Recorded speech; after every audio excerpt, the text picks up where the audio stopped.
It's time for the Movin The Chains podcast.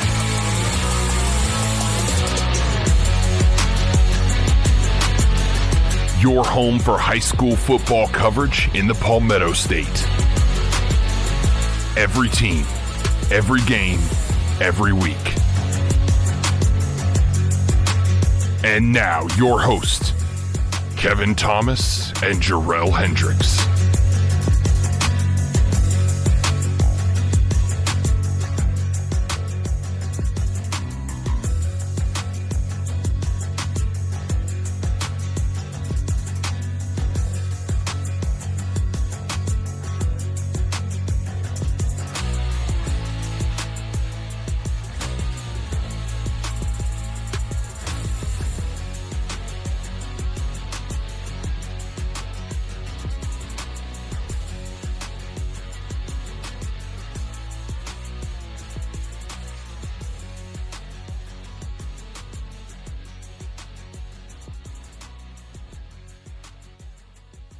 Welcome in to Movin The Chains, brought to you by Founders Federal Credit Union. I'm Kevin Thomas alongside Jarrell Hendricks. We've got a great interview today, a very special guest, the head coach of the Lower Richland Diamond Hornets, Marlin Taylor. Coach, how you doing today?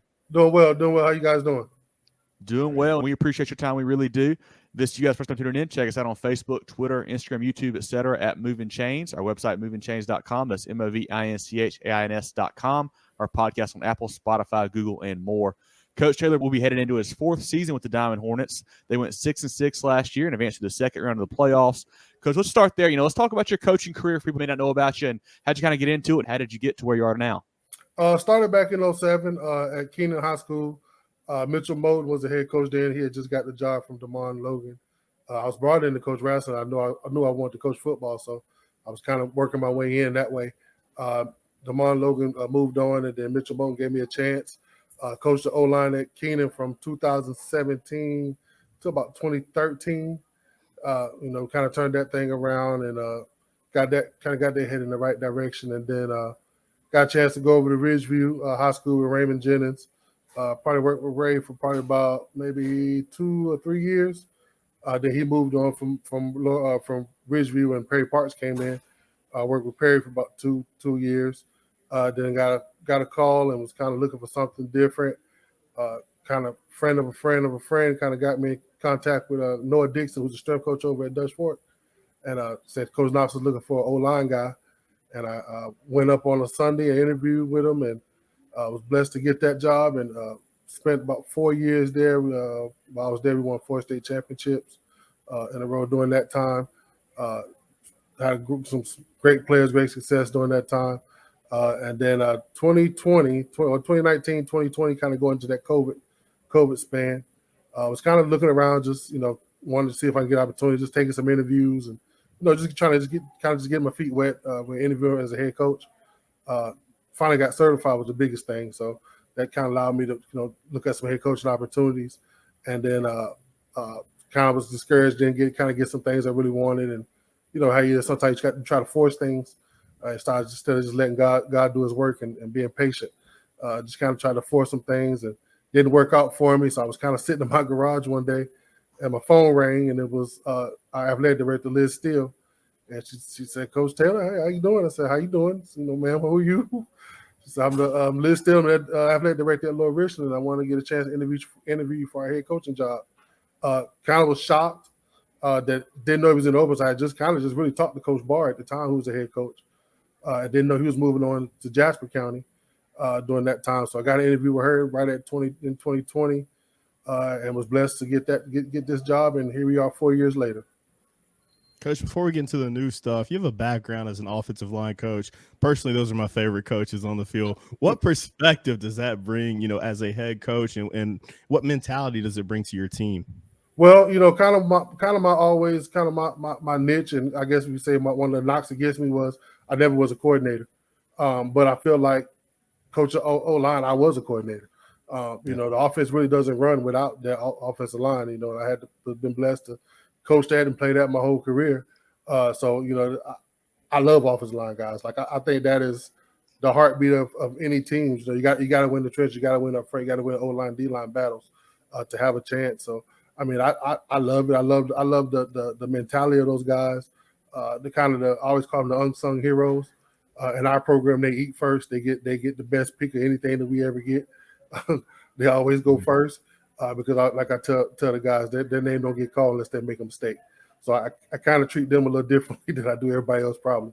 Sometimes other guys get mad at me, but I love those guys, man. They don't complain. They just put their hand in the dirt and just grunts. And that's kind of who I am as a person. You know, I everything I've gotten, I've always worked for. So I can't think I fit in. I relate with those guys. So it was a great position to coach for me. So, Coach, how's the staff looking this year? Do you have many changes from last year, and any couple guys you want to shout out that really give some shine to here on the program? Oh well, totally my entire staff. We got 16 coaches on our staff. Wow. Many that are not paid, many that work as volunteers. And anytime that you got guys that are willing to volunteer and give their time and their effort away from their family, of course, pointing to other people's kids, that is a true blessing. I'm grateful to Richland One for the supplements that they give us. But if we can get a couple more, that would be great to get some of these guys paid. We're running 3 teams now.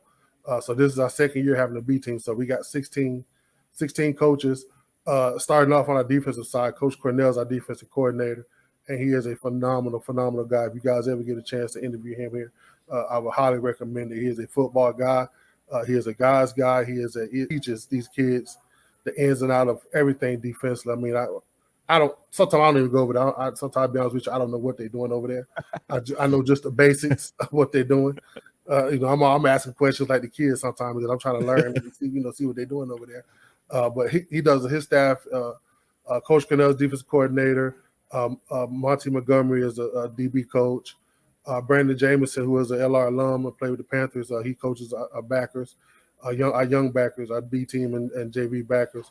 Bryce Fisher is another coach, our varsity linebackers. D'Angelo Willingham just came to us this year, so he'll be a new addition to us. Came to us from Northeast, played at the University of Tennessee, went to Calhoun County. Tim Allen is another guy that came to us from Eau Claire this year. He's going to help coach our D-line, kind of free Coach Cornell up a little bit defensively, so he can kind of roam and kind of oversee everything. I believe in having 2 coaches at every position, if that makes sense. Got another young guy, Jeremiah Hicks. He's a Benedict guy. He played linebacker at Benedict. He's volunteering his time with us. Offensively, offensive coordinator is Tim Harkness. He was my offensive coordinator when I was at Benedict, so he kind of taught me. He kind of taught me everything that I know offensively. He gave me a chance. I GA'd with him when I was at Benedict. So he's our offensive coordinator this year. That'll be a new change for him because he was just our wide receiver coach. Braden Walker left us and went on to Westwood. Offensive line wise, we got a young guy, Amir Cromer, came to us from Newberry High. He'll be a new addition to us. He's going to be a young, good, rising head coach. He's in the 35 for 35 academy that they're doing here at the coach convention this year. He is offensive line guy. I don't turn that position over very easily. And I still get over there a little bit. I probably give it a little too much for his liking. But that's just when I'm used to being that when I'm on the field. Darius Smith is another guy. He's a LR grad, coaching our running backs, and he does a tremendous job with our backs. I really feel like that is a strong stable of our team this year. We got Jason Jones just came from us from Northeast. He'll be coaching our wide receivers again. He'll be another great addition. We got Bernard Harkness, Coach Harkness' son. I coached him when he was in high school. He's our B team offensive coordinator. He's coaching that group. We just got a good group of guys, man. We all work well together. We do a good job. I think they do a good job of communicating and teaching the why. My thing is always teach the kids the why. It's not, when we play, we would just coach say do it, we do it. These kids want to know the why and the understanding of it, and I can appreciate that. I think my guys do a great job of teaching the why. Coach, for those who haven't caught, the Diamond Hornets playing, schematically, what do you like to run on offense? What do you run on defense? Like, what are you doing there at base? And what style of play do you like to employ? We want to be the most physical team on the football field at all times. We believe in running the ball offensively. You're going to see us. We're going to be tight end wing. We can get 5 tight ends on the field. We're going to get 5 tight ends on the field. Yeah. We're going to find a way to create more gaps than you can defend. That's kind of our scheme defense. I mean, offensively, when we want to be a heavy play action team, we got a good stable of backs. We got a good group of receivers too, but we want to be physical. Offensive line we turned 8 guys that played last year up front. So we want to lean on that. We got Dakari Stumped up there. He's probably one of the most recruited kids coming on the LR in a while. He's 6'8", 340. He's a big boy. So we want to lean on that. It is what it is. Who we are. Defensively, we're going to be a 3-3-5 team. We want to put pressure is what we want to be. We want to put pressure every time that ball snaps. We want to send 6 to 7. We want to find a way to get that quarterback rattled. So, Coach, you mentioned a couple times now that you guys have, 3 teams there with the B team, the JV, and of course the varsity. How important is it, for you guys to be able to kind of have a hand in all 3 levels, kind of help those guys as they come into the program so they're not really, caught off guard with some of the stuff you do when they get to that varsity level? That was one of my goals when I took the job.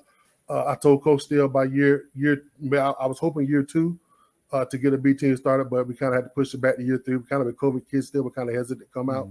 But we got it going in year 3, and I think that has been a great addition to the program because normally those freshmen end up having to play JV, and a lot of them don't get a chance to really play because when you're playing against juniors sometimes, a lot of times really, with the schedule we play, we're going to play a lot of 4 and 5A teams in the early part of the season. Like we look at our schedule this year, we're going to play 4 and 5A teams. So I thought developing a B team would be big for our program. For one, of course, it gets more numbers out. But 2, it gets those kids reps. I worked with Tom Knox for 4 years, like I said, and one of his things was, if a kid's not going to be in the 1 or 2 deep or be a heavy special team contributor, play him on the lower level so he can get reps. That's the only way that you get better, and I think that by doing that, I think that this group of sophomores that we have, they got a chance to start as B teamers last year, is going to be major contributors to us this year. Coach, you mentioned coaching under Coach Knotts. You played at Benedict. Who are some coaches that you model your style after? And, who are some influential coaches that have gotten you to this point and you continue to pick from as you develop, your style and, how you coach your team? You talking just high school wise or just in high school, collegiately, professionally, anybody? I'm a big Sylvester Croom fan. Okay. I saw his documentary when he was at Mississippi State, and I kind of fell in love with him, and it kind of worked out for me 360. Him and Coach Harkness. Coach Harkness been around for like 40 years. He's coached every level of football that you could ever imagine. So come to find out, him and Coach Croom are like best friends. So when he came to Carolina this year, I got a chance to sit down and really talk to him. That is a guy that I absolutely look up to. I love his style, I love his temperament. I love the way he approaches the game. I love the way he approaches the young people of the game. I love the respect that he has for the game. And I kind of take bits and pieces from everywhere that I've been. Like I said, I GA'd with Coach Harkness when I was at Benedict. I give him a lot of credit in my career. As a GA, I was kind of in between. I just got finished playing. A lot of the guys were on the team with my teammates 4 months ago, and now I'm the one blowing the whistle, telling them what to do. And I kind of took a lot from him. I can think back to sitting in the office with him, and he would have me drawing up every pass protection that for every scheme that we have on Thursday, put it to the packet. What I didn't know was he wasn't putting this all in the packet. It was for me to get the knowledge and understanding. Hey, if you don't draw this right, they're not going to respect it. If you don't, I mean, what's my freehand, the lines, freehand my lines, my sketch. I kind of freehanded because back then we had the old school little stencil with the bubbles and the holes and stuff like that. And I kind of freehanded. I was tired. I was like, man, I'm ready to go. Like, get this over. And I remember he made me do it all over again. And he told me then, he's like, if you don't respect this and you don't treat it with respect, they're not going to. So I kind of take bits and pieces from every coach that I work with. Raymond Jennings taught me organization. He taught me, you got to be organized. To be in this position, you're in charge of young kids and you're in charge of men. So you have to be organized. You got to have a plan in everything that you're going to do. Now, does it always work? Does the plan always need to be changed sometime? Yeah, it may need to be. But he taught me organization. Mitchell Moulton taught me just how to build relationship with kids. When I was at Keenan and starting that program back up, and they hadn't won a game in like 4 or 5 years. I think they won one game in like 4 or 5 years or something like that at that time. So he taught me how to just build a relationship with kids. Perry Parks taught me the social media part of it. You branding. You got to get your brand out. You want to make your brand be the best brand. When people see that Diamond Hornet logo, they automatically want to thank Lower Richland. Working with Coach Knopf was just like football 101. If you ever get a chance to sit in one of his film sessions or pick his brain, I would highly recommend it. He is a football savant. I mean, it would make me mad that he saw stuff that I didn't see, and I know we watched the same film. I know I watched this film 15 times, just like he did. And he would see things, and I would just be like, "Man, how did you see that? Like, where did that come from?" And it used to make me so mad that I didn't see that. So I really learned football from him. So I try to take a little bits and pieces from everybody. So you guys have wrapped up spring practice. Obviously, you're kind of getting through that 7-on-7 season now. What were you able to learn from your squad throughout the spring and summer? Spring and summer was good for us. We had a lot of kids still running track, so a lot of our key guys that we really depended on really didn't get out too late in spring. There was gratefully competing in state championship for track, and we're fine with that. I believe in kids playing 2 sports, 3, 4, 5 if you can. Yeah. I believe in them being active. I don't believe in just football kids. I'm not that type of person. Play everything that you can play. If it's gonna keep you on the streets and keep you off the streets and doing something productive, I'm all for that. So we didn't get a lot of our key guys back until late. So it was kind of that summer was kind of gonna be our deal. I thought this summer we had a good 7-on-7 season. We went to Limestone, went to Carolina, competing against South Points. We had our big 7-on-7 tournament this year, 30 teams. So we did a lot this summer. Kind of kept them busy this summer, and I thought they competed well. We're probably more senior heavy this year than we've been in a while. So I thought those guys, and this is really our guys. This is the first freshman class that'll be seniors. It's going to be seniors with us. So I thought they competed well this summer. This summer, we're getting into the season, to the meat of it now. And I'm just excited. I'm excited to see what they're going to do. Now that you got your guys back, you're about to put the pads on, about to start practicing. Who are some special players that we need to look out for this season? Of course, up front. I mean, it starts up front with the O-line guys. Like I said, we got about 8 guys that got some type of playing time in varsity last year. The centerpiece of that group is probably Dakari something. He's kind of getting recruited by everybody in the country. He's, like I say, 6'8", about 340. A phenomenal human being. He is a great kid. If I had a daughter, I would let him date her. He is just a great kid. But when he puts the helmet on, he turns into a whole different person. Shamar Glover is going to play left guard for us.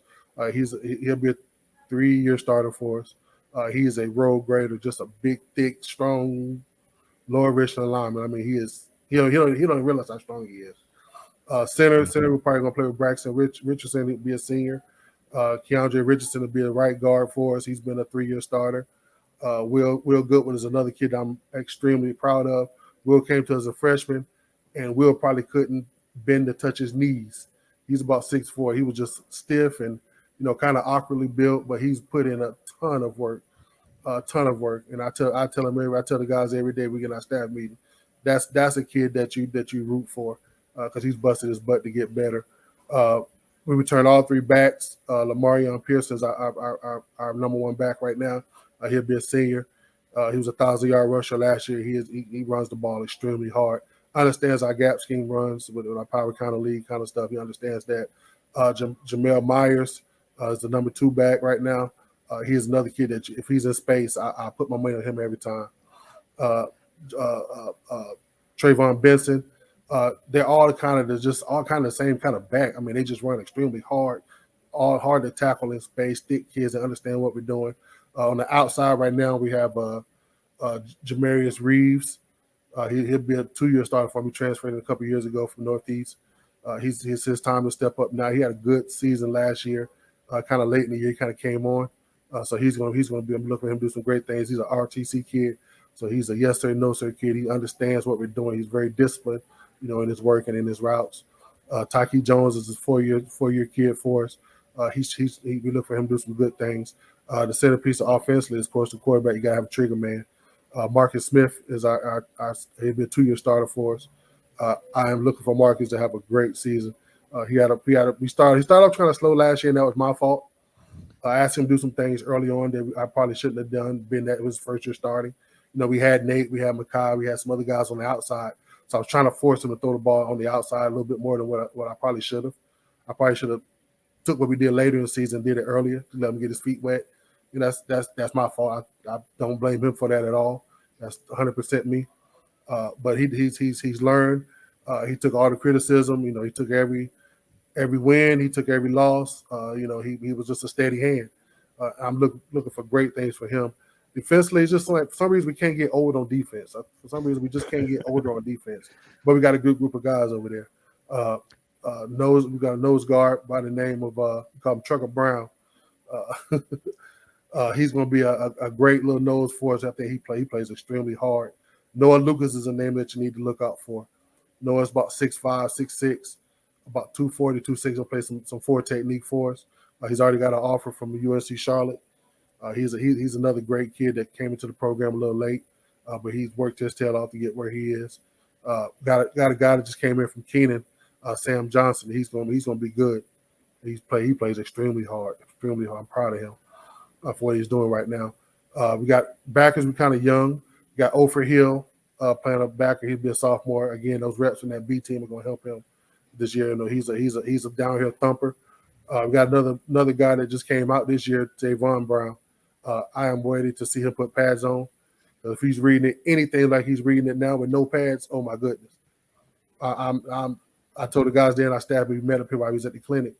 I said, man, if he plays anywhere like he's been playing with no pads on, with pads, whew, we got a chance.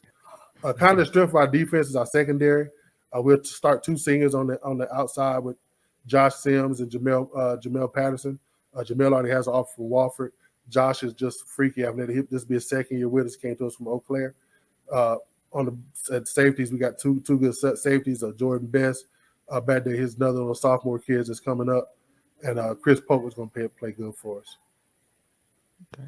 So, Coach, you mentioned earlier, you know, you guys play a really tough non-region schedule. How does that help you prepare for, you know, a pretty strong region that you guys are in? Right, and I felt like in order for us to get better, we got to play a little better competition, and I think they helped us last year a lot. You know, when it got to that time of the year, I think the kids understood what it kind of took. We took some lumps early on.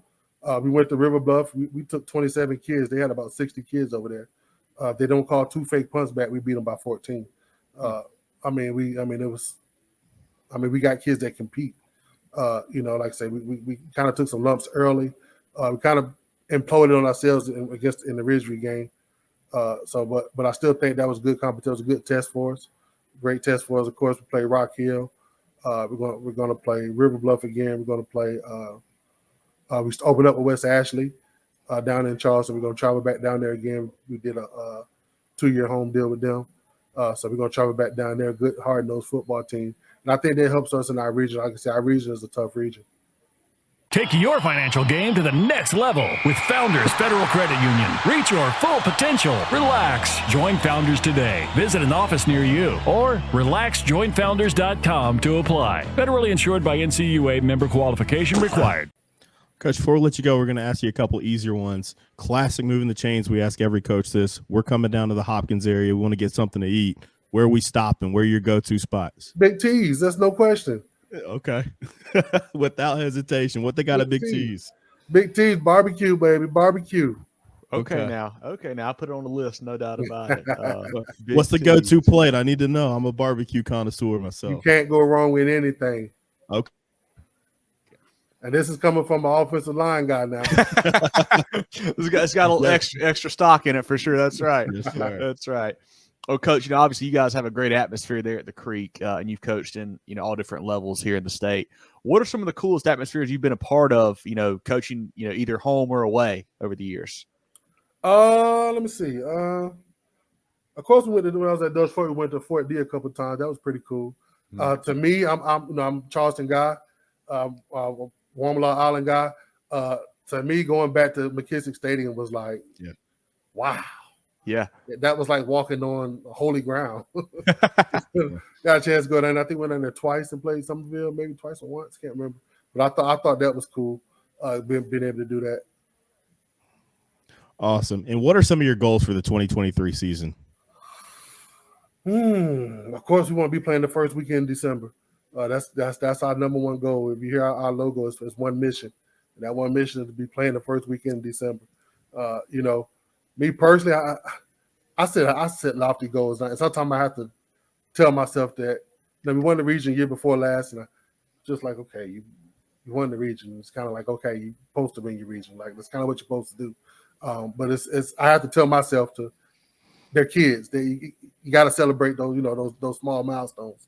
But for me, man, it's win or nothing for me. But for our kids, I think success for those guys is, of course, academically first. We've improved our team GPA.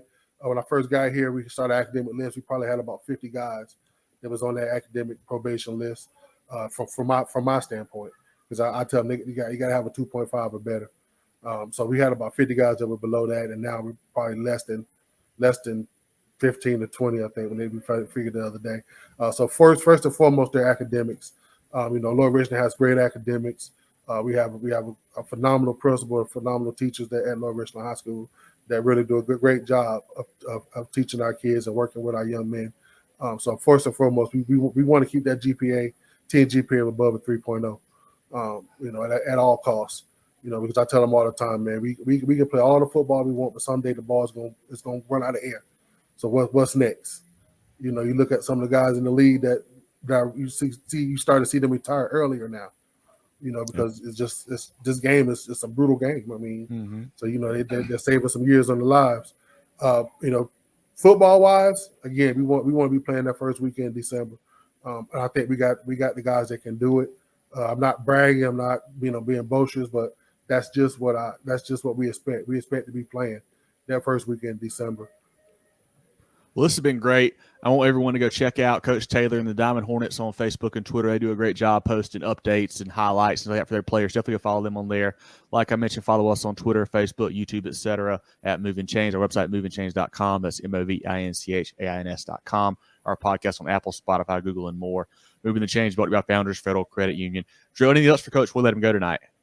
Coach Taylor, just thank you so much for your time. Just really excited to see what you guys are going to do this year. You've been, like Kevin was saying earlier, one of the funnest teams to follow the past few seasons, and that's a tribute to you and your staff and your players, of course.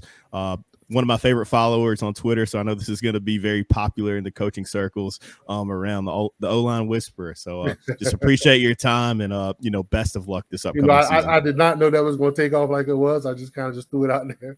And then everybody says, hey, you're the O-line whisper guy. but thank you guys, man, for having me on. I've been wanting to get on for a while, so I appreciate you guys. Want to get a chance to talk about our program and talk about our school and talk about our kids and our coaches. So we appreciate what you guys do. You guys do a great job with this. Well, we appreciate that, Coach. We look forward to getting down to a practice or a game and getting to meet you in person. And come on down to the creek. We'll do it. And best of luck this year, all right? Thank you.